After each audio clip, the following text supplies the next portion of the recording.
Well, as you have seen, a lot of emotions surrounding Governor Greg Abbott's decision to sign SB4, or the Sanctuary City Bill, into law last night, bringing up a lot of new questions even for the city here.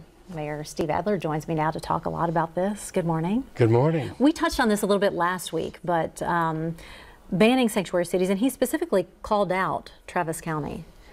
This morning the governor did. What do we make of all of this? Because this kind of contradicts federal law now. Well, it goes past federal law. Yeah. So the federal law sets up a voluntary program. They made the judgment decision that the program should be voluntary, and what our state just did was make that voluntary program mandatory. Even though most of the public safety professionals that testified before the legislature said doing that would make our cities less safe. So I think it's unfortunate that it happened. I would imagine that the sheriff will comply with the state law because it's the state law.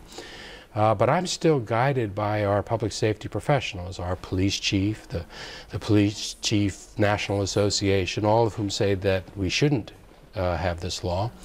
And I would imagine that someone's going to challenge it in the interest of trying to keep our cities safe.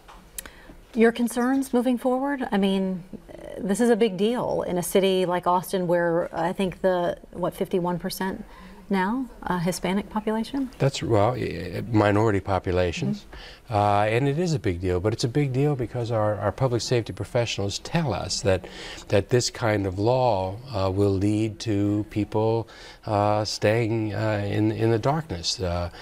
Victims of crimes won't come forward, witnesses won't come forward, and that by and large a law like this will make our communities less safe. That's probably why the federal government made the program voluntary and not mandatory.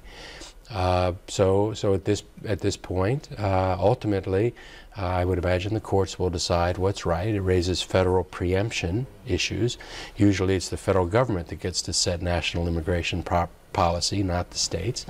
And there'll be questions about, do cities and their prosecutors and their police chiefs have the ability to be able to spend their public safety resources where they think it will keep our community the most safe? Or does the state have the ability to tell those local law enforcement personnel how they should be using their resources? There were a lot of funding issues when this became a federal talk.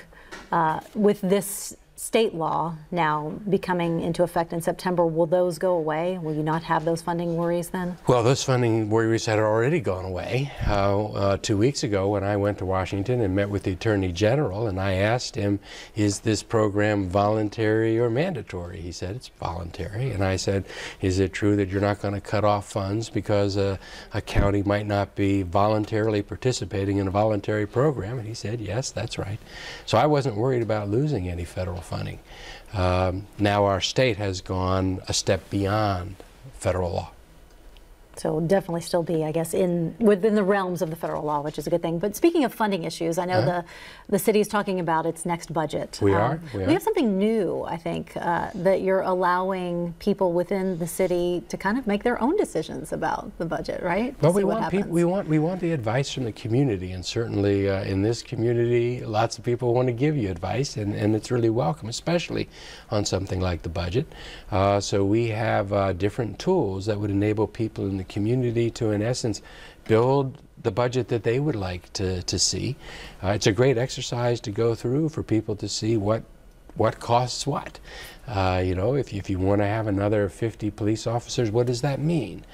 If you want to have more parks, what does that mean? How do you do the things that you want to do and still stay within the parameters that taxpayers want to pay? It's a good lesson for any age, I think. It's a budget simulator you can do online. I'll put a link for you in our news link section. But I was even looking at it today because it is. You take from one section, you give to another, but you see how that does kind of juggle everything. And that's how that works. There's always going to be more things that people want a city to do than it can afford to do.